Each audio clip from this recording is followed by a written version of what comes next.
Nagpe-perform kami, may kinikita naman kami pero hindi siya sapat. Paano ba nabubuo ang isa SB19? Paano nagsisimula yung mga gantong bagay? Style, parang ano mo to eh. Kasi actually, nung time na nag-start kami, wala talaga kaming idea na boy group yung gagawin.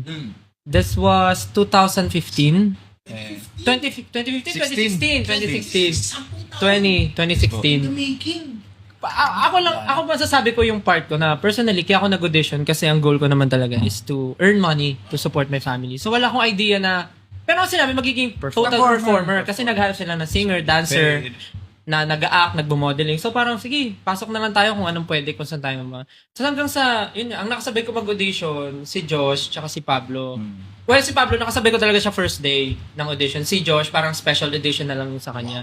Inabot siya. Nagmakaawa siya eh. Nagmakaawa siya. Pasok na ako, please. May talent naman ako. Sabi, sige, punta ka na lang. Show me what you got. Parang ganun. Tapos nung nakapasok kami, ang dami. Special may itlog. May itlog, special. Sobrang daming nakapasok. Like, ang claim namin before, 100 plus. Pero parang ganun naman din yung umabot, 100 plus. Tapos yung training namin, Wala, tinitrain sarili namin. Practice lang. parang kaming, well, syempre mga bata pa kami, feeling namin naglalaro lang. Pero na-enjoy namin kasi nagpe-perform kami, kumakanta, sumasayaw. Pero, parang wala kaming idea saan kami papunta nung time na yun. Basta nagpe-perform lang kayo. Nagpe-perform kami, may kinikita naman kami pero hindi siya sapat.